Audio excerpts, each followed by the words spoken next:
I'm gonna make one of my favorite restaurants recipes, and it's a tomato soup, or soup de tomate en croûte, so tomato soup and a puff pastry. And this is something I'd only make like, maybe once, maybe twice a year for a special occasion. But it's actually not that hard. We made it last year, so I'm gonna show you the steps so that you could try to make it yourself. So, got the pot, I'm gonna heat that over medium. I'm adding some butter. And I made the batch a little bit smaller because and it's only going to be for my husband and I, and if I have enough, I'm going to also set aside 2 cups of soup for my sister and her husband. So we'll see if there's enough. Alright, so I'm going to get that melted. I have half a yellow onion chopped, because again, smaller amount, 3 cloves of garlic roughly chopped up, because we're going to, after this is all done, we're going to puree it with a hand blender, so it takes a little bit of pressure off of getting it minced just right. So that's melting, and then in this cup I have some of our spices that we're going to start to bloom and just kind of get really fragrant, aromatic, and there's a bay leaf in here, there's thyme, and there's some coarse ground pepper. Alright, so that is melting in here. Alright, I'm going to add in our onion.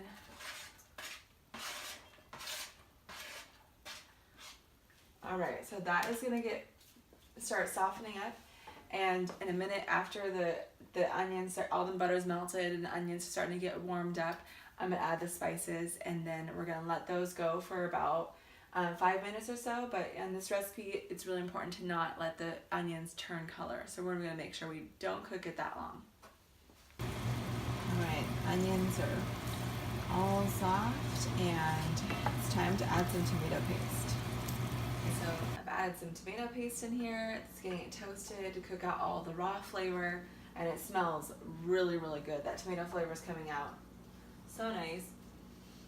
And then we're going to add the tomatoes. And this recipe calls for kind of like looking at the level of the tomatoes and adding water if it's needed. Okay, so add the water in there. Alright.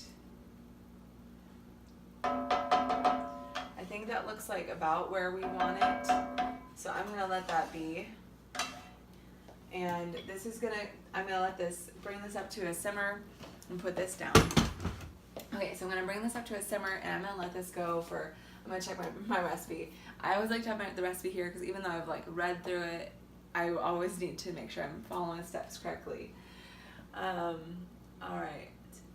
So I'm going to bring this up to a simmer, and I'm going to let it go over low for 30 to 40 minutes. And then once it's done, that's when we get to do the fun and messy part of doing the immersion blender and pureeing it. So we'll check on that in a little while. Okay, so the tomatoes are softened, and they were already pretty soft because they were in the carton. They weren't just the fresh tomatoes that the recipe originally called for.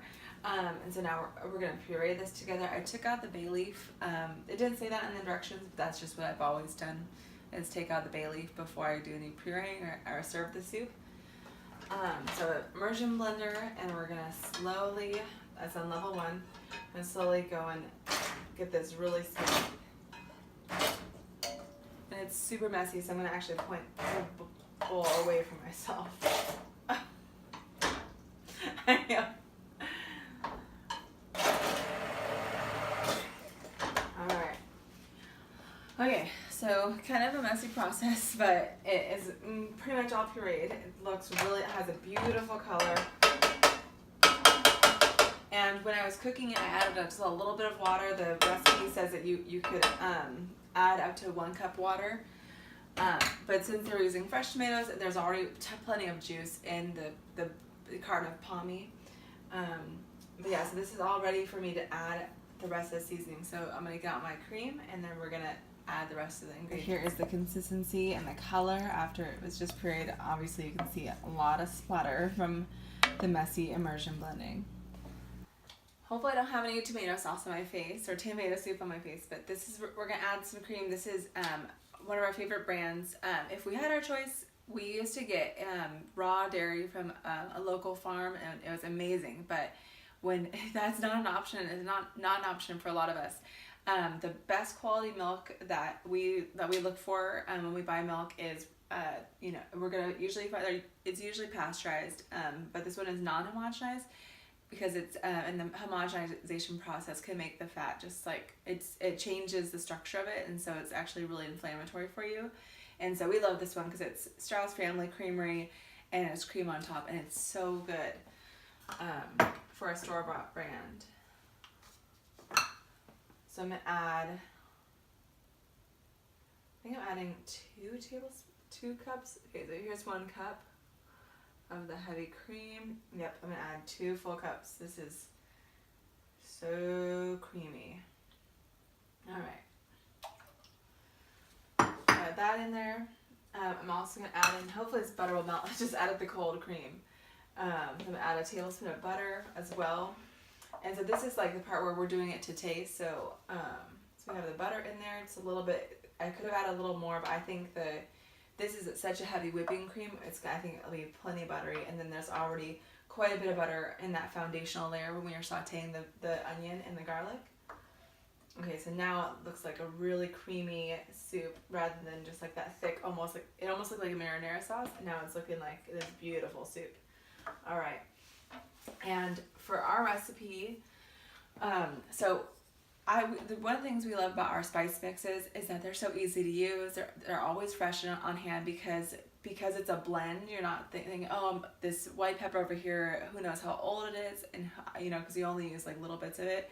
Whereas the mix, it's already mixed together, and so it's a really easy way to add that flavor. And this is one we love. It's called Super Salt and Pepper. So it has black pepper, white pepper, a little bit of sea salt, onion, and the garlic already in there. So it really boosts the flavor of all the soups we make. So I'm gonna do, I'm gonna do 1 teaspoon of that. Oh man, this looks incredible. And you might notice that it's so late at night, and that's 2 reasons. First of all, my kids it was not a day for me to be cooking this while they were doing multitasking. It was not a good day for that. And the second reason is that this is a soup that I'll be chilling overnight, so it doesn't matter that it's late because this is going to be for tomorrow, so having the extra time to chill in the fridge is just fine. Okay, this looks incredible. Alright, I'm going to give it a little taste, and then we can see whether I need to adjust the seasoning.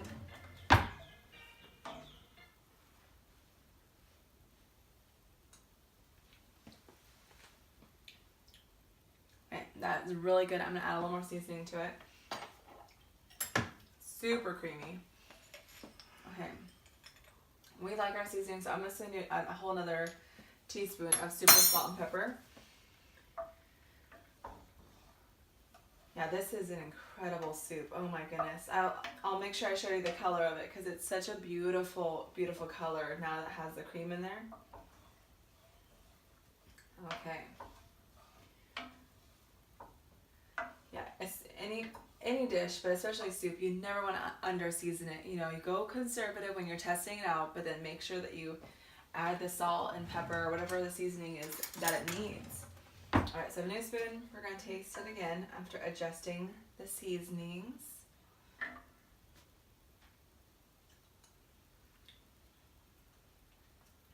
Okay, that's perfect. Alright, so before I put it in the fridge to cool for the night, we're going to let it simmer to bring all the flavors together one last time, let them meld.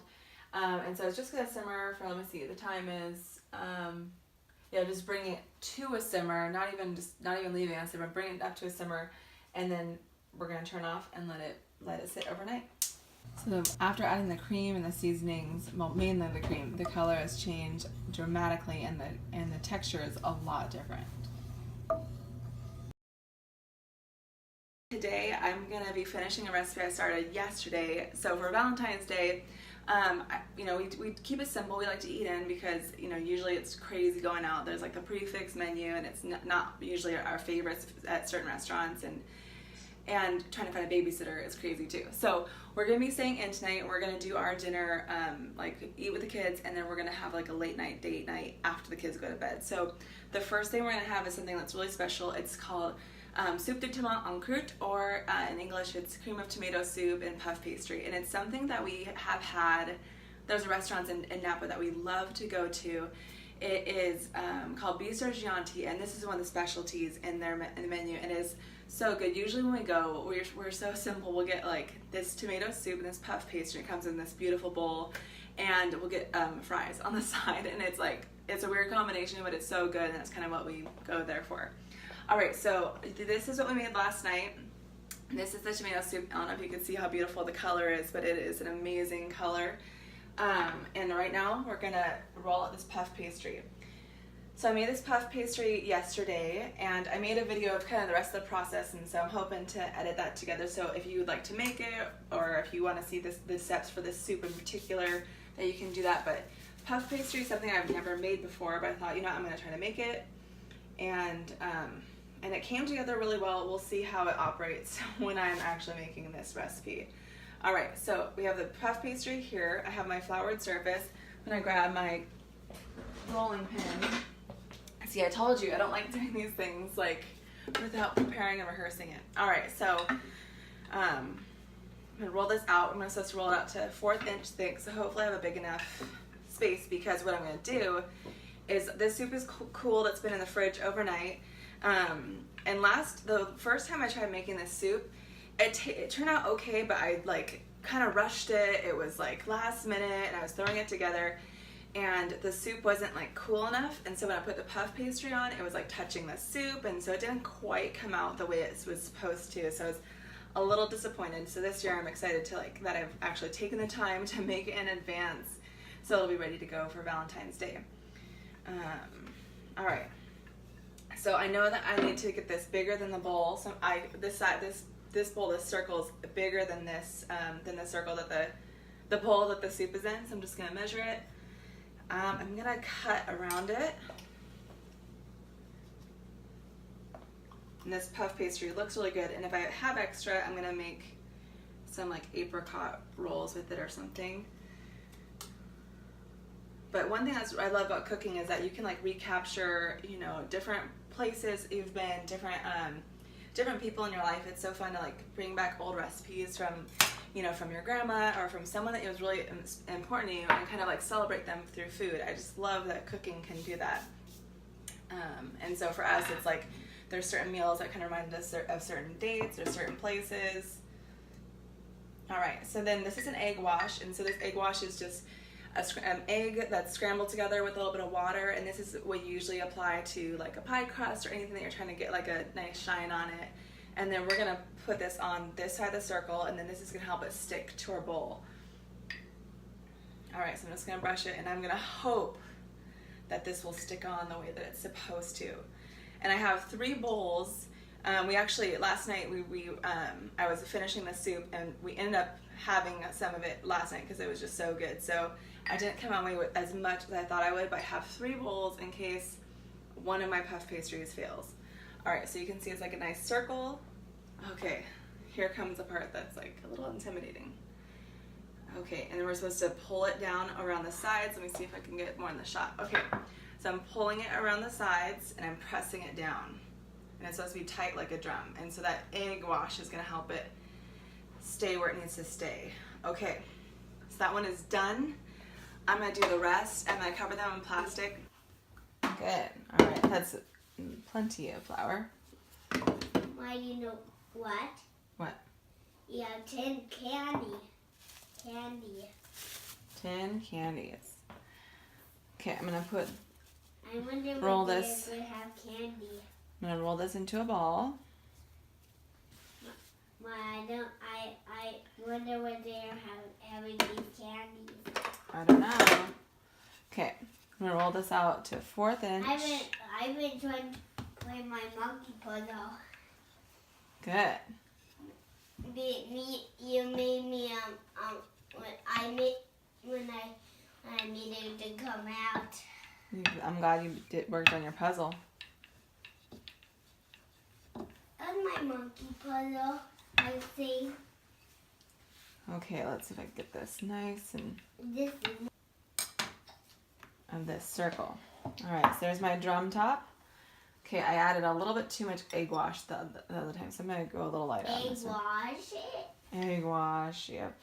Egg wash is very funny. It's a funny word. Yeah. It makes me laugh.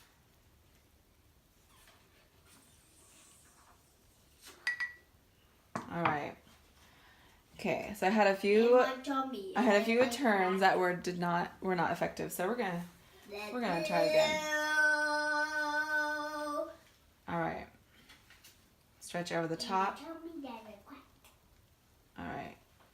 I'm gonna press on the side so it sticks. Another one that turns out really well.